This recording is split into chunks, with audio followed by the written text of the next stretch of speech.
আর এবার নজর রাখতেই হচ্ছে চম্পাহাটিতে, যেখানে ভয়ঙ্কর বিস্ফোরণ, বাজি কারখানায় বিস্ফোরণ এবং বিস্ফোরণের পর মর্মান্তিক পরিণতি। এই মুহূর্তে বড় খবরের দিকে আমরা নজর রাখছি। গুরুতর জখম অবস্থায় চিকিৎসাধীন শ্রমিকের মৃত্যু। শনিবার গভীর রাতে MR এলাকায় এই ঘটনা। মৃতের নাম গৌরহরি গঙ্গোপাধ্যায়। চম্পাহাটিতে বাজি বিস্ফোরণ কাণ্ডে মৃত্যু একজনের। এই মুহূর্তে বড় খবরের দিকে নজর রাখছি। শনিবার গভীর রাতে এই ঘটনা ঘটে। ঘটনার পর থেকেই তদন্তে পুলিশ। চম্পাহাটিতে বাজি বিস্ফোরণ কাণ্ডে মৃত্যু একজনের। কারখানার মালিকের ভূমিকা এবং দায়িত্বে নিয়ে উঠছে প্রশ্ন। পাশাপাশি প্রশাসনিক বিষয়ে উঠছে প্রশ্ন। কারখানাটিতে আতশবাজি তৈরির বৈধ লাইসেন্স দিল কোথায়? নিরাপত্তা বিধি মানা হয়েছিল কি? উঠছে কিন্তু একাধিক প্রশ্ন। সমস্ত বিষয় খতিয়ে দেখছে পুলিশ। খবর সূত্রের গভীর রাতে এই ঘটনা এবং তারপরেই নিরাপত্তা বিধি মানা হয়েছিল কিনা সেই বিষয়েও কিন্তু উঠছে প্রশ্ন। চম্পাহাটিতে বাজি কারখানায় বিস্ফোরণে মর্মান্তিক পরিণতি। গুরুতর জখম অবস্থায় চিকিৎসাধীন শ্রমিকের মৃত্যু হয়েছে। এই মুহূর্তে সবচেয়ে বড় খবরের দিকে নজর রাখছি। মৃতের নাম গৌরহরি গঙ্গোপাধ্যায়।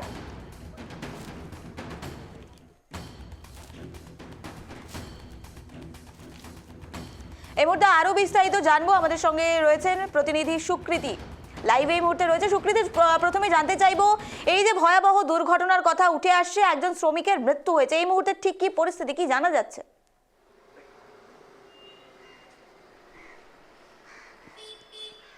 একেবারে দেখো, চম্পাহাটির বাজি বিস্ফোরণ কারখানায় যে ভয়াবহ বিস্ফোরণ ঘটে গতকাল, সেই ঘটনায় প্রথম মৃত্যুর খবর এলো এবং যার মৃত্যু হয়েছে তার নাম হচ্ছে গৌরহরি গঙ্গোপাধ্যায়।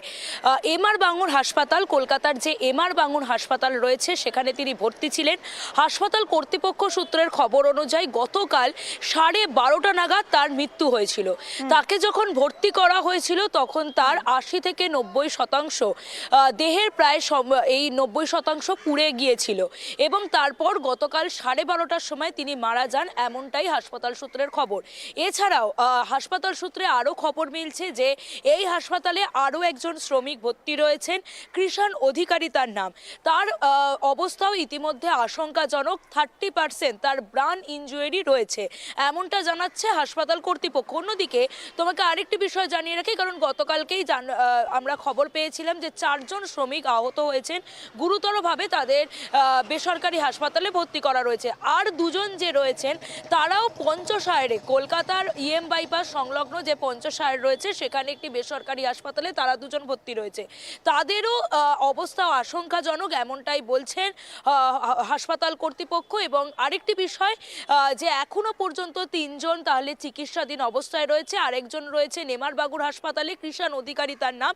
আরও 2 জন ভর্তি রয়েছে পঞ্চশায়রে, কলকাতার EM বাইপাস সংলগ্ন পঞ্চশায়র যেটা রয়েছে সেখানে একটি বেসরকারি হাসপাতালে। প্রত্যেকেরই অবস্থা আশঙ্কাজনক, এমনটাই হাসপাতাল সূত্রের খবর। তবে ইতিমধ্যেই এই ঘটনায় যে বাজি কারখানার মালিক ছিল তাকে খোঁজার ব্যবস্থা করছেন পুলিশ আধিকারিকরা এবং তিনি এই মুহূর্তে ঠিক কোথায় রয়েছেন সেই দিকটাও খতিয়ে দেখছেন পুলিশ আধিকারিকরা। আর যেই বাজি কারখানাটি গজিয়ে উঠেছিল এই চম্পাহাটি এলাকায়, সেই বাজি কারখানার বৈধ লাইসেন্স ছিল কিনা এবং তারই সঙ্গে কোনো নিরাপত্তা বিধি আদৌ মানা হয়েছিল কিনা, কিংবা এই বাজি কারখানা তৈরির সময় পুলিশকে আদৌ কোনো জানানো হয়েছিল কিনা স্থানীয় থানায়, সেই সমস্ত বিষয়গুলো খতিয়ে দেখছেন পুলিশ আধিকারিকরা। এবং ইতিমধ্যে বেশ কয়েকজনকে আটক করে জিজ্ঞাসাবাদ করা হচ্ছে যে তারা এর মধ্যে জড়িত রয়েছেন কিনা। সমস্ত বিষয়টা নিয়ে পুলিশ কিন্তু তদন্তে নেমে গিয়েছে এবং যে মালিক রয়েছে, আমাদের সঙ্গে থাকার জন্য অত্যন্ত গুরুত্বপূর্ণ খবরের দিকে কিন্তু আমরা নজর রাখছিলাম, যেখানে একেবারে কারখানায় আতশবাজি কারখানায় বিস্ফোরণ এবং তারপরেই এক শ্রমিকের মৃত্যু হয়েছে বলে খবর।